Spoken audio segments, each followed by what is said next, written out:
Hey guys, Assalamualaikum. It's me Nina and welcome back to Nina Story. Cerita hari ni akan membuatkan korang rasa macam tergamak dia buat macam tu, padahal tu keluarga sendiri kot. Kisah hari ni adalah tentang seorang remaja lelaki yang memang ada gangguan mental dan kejadian ni terjadi dekat Amerika. Tapi orang tak sangka yang penyakit mental dia ni boleh jadi semakin teruk sehingga dia sanggup pukul dan bunuh mak dia tau. Bukan tu je, dia juga cuba untuk membakar abang dia hidup-hidup dalam sebuah rumah. Dia juga pernah mengaku dekat pihak berkuasa yang dia sebenarnya teringin nak menjadi seorang pembunuh bersiri. Walaupun dia mental, tapi dari segi tindakan dia tu sebenarnya dia dah lama merancang benda ni tau. That's why lah dia tetap dijatuhkan hukuman penjara dekat dia. Sebelum Nina mulakan cerita tentang apa yang dah jadi, Nina nak minta maaf awal-awal sebab hari ni Nina ada masalah ulcer sikit. Jadi macam agak susah Nina nak bercakap. So kalau korang dengar Nina bercakap tu macam pelat sikit kan, macam orang kata apa, tak cukup panjang lidah ke apa, Nina minta maaf lah sebab agak susah sikit Nina nak bercakap ni. Tapi apa-apa pun Nina akan cuba deliver cerita ni dengan baik lah supaya korang dapat faham juga. Jadi Nina tak nak panjang lagi intro ni, and so without wasting any time, let's get started. There was this wet thumping sound. And then you hit her again.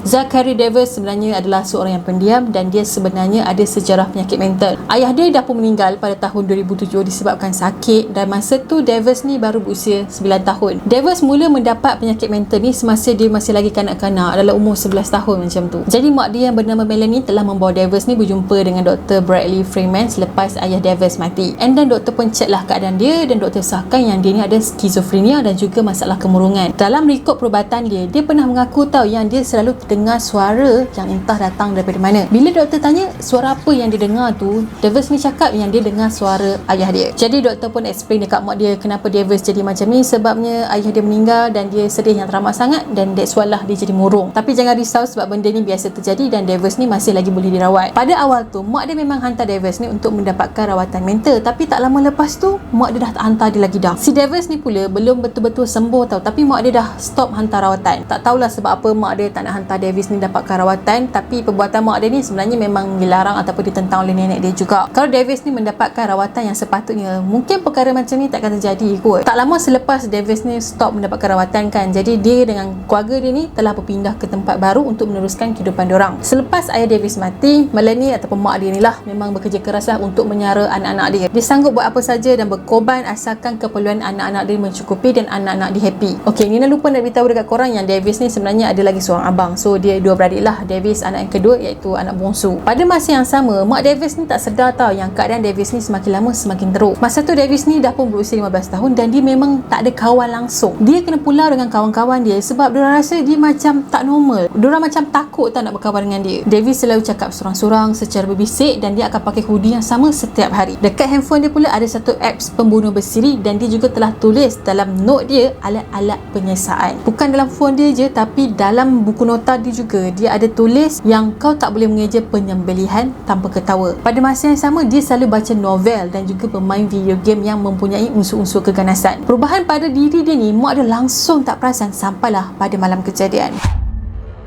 Pada 10 Ogos 2012, Davis, mak dia dan juga abang dia yang tua setahun daripada dia bernama Josh telah keluar tengok movie dekat wayang bersama-sama. Jadi diorang pun spend time together. Lepas dah puas tengok wayang apa semua, diorang pun baliklah sebab masing-masing dah pun kelitihan. Masa diorang sampai dekat rumah, Davis ni terus masuk ke dalam bilik dia dan dia pack barang-barang masuk ke dalam beg dia macam pakaian, pelus gigi, buku nota, sarung tangan, topeng dan tukul. Nampak macam dia nak lari dari rumah kan? Tapi tak guys, sebenarnya ada benda yang lagi gila yang dia tengah plan. Dalam pukul 9 malam macam tu, mak si Davis ni dah pun tidur. Masa mak dia tengah tidur ni, dia masuk ke dalam bilik bawah tanah, dia ambil tukul besi dari situ dan dibawa masuk ke dalam bilik mak dia. Lepas tu dia hayun tukul tadi ni sebanyak 20 kali atas kepala mak dia sampailah mak dia mati. Masa dia pukul mak dia tu, dia bukan pukul direct atas kepala tau, tapi dia letak bantal atas kepala mak dia and then baru dia pukul. Sebabnya dia buat macam tu, dia tak nak Josh nanti dengar bunyi pukulan tadi. Lepas mak dia dah tak ada kan, dia pun keluar dari bilik mak dia, dia tutup pintu dalam keadaan yang berlumuran dengan darah ni.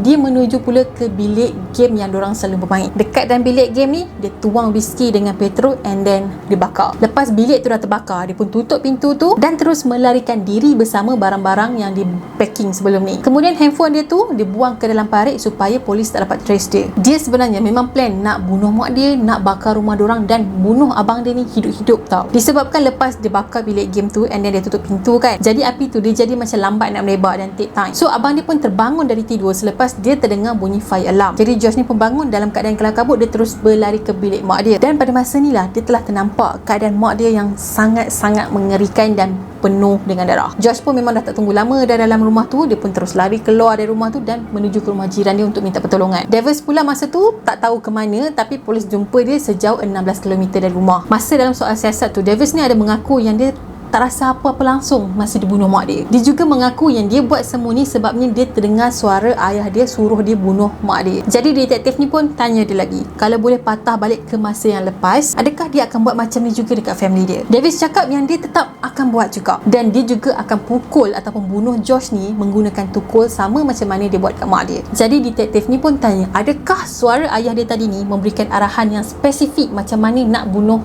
mak dia? Tapi Davis cakap tak, dan dia cakap dia tak menyesal. Even pada masa tu, polis ni tunjuk dekat dia gambar mak dia tau, gambar jasad mak dia yang dah tak bernyawa ni. Bila dia tengok gambar tu, dia macam tak ada apa-apa perasaan langsung dan sikit pun tak nampak menyesal kat muka dia. Dia ada cakap lah kenapa dia guna tukul berbanding pisau. Dia kata kalau guna tukul ni dah confirm lah mak dia akan mati. Detektif tu pun tanyalah dia, kenapa kau bunuh mak kau? Dan dia kata yang mak dia ni tak jaga keluarga dia. Masa dia tengah bercerita tu, dia boleh ketawa sambil menggambarkan macam mana dia bunuh mak dia pada malam kejadian. Dia kata yang tukul tu besar, lepas tu berat dan dia susah nak angkat. Dia juga ketawa semasa menggambarkan bunyi tukul tu terhentak dekat atas kepala mak dia. Dia kata bunyi tu macam bunyi hentakan yang basah. Bila ditanya kenapa kau nak kena pukul mak kau ni berkali-kali, dan dia kata dia buat macam tu sebabnya dia nak pastikan yang mak dia ni betul-betul dah mati. Why so many? I wanted to make sure she was dead. Did you laugh when you were hitting her? Yeah.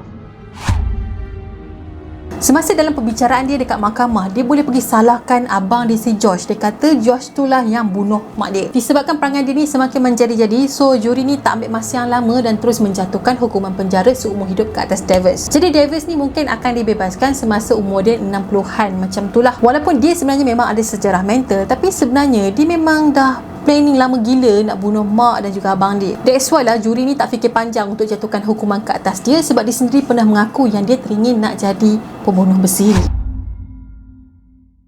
So, korang rasakan hukuman penjara ke atas si Davis ni adakah berbaloi, ataupun korang rasa dia sepatutnya mendapatkan rawatan psikologi, ataupun korang rasa dia memang bersalah dan dia memang dah rancang macam orang yang waras kan untuk bunuh family dia. So, Nina nak tahulah pendapat korang macam mana. Korang boleh komen dekat bawah. Jadi, sebelum Nina tamatkan video ni, kepada korang yang belum lagi subscribe channel Nina, jangan lupa untuk subscribe di bawah dan turn on notification juga. Dan jangan lupa untuk follow Nina di TikTok dan juga Instagram. Kita akan jumpa lagi next video. Bye bye. Assalamualaikum.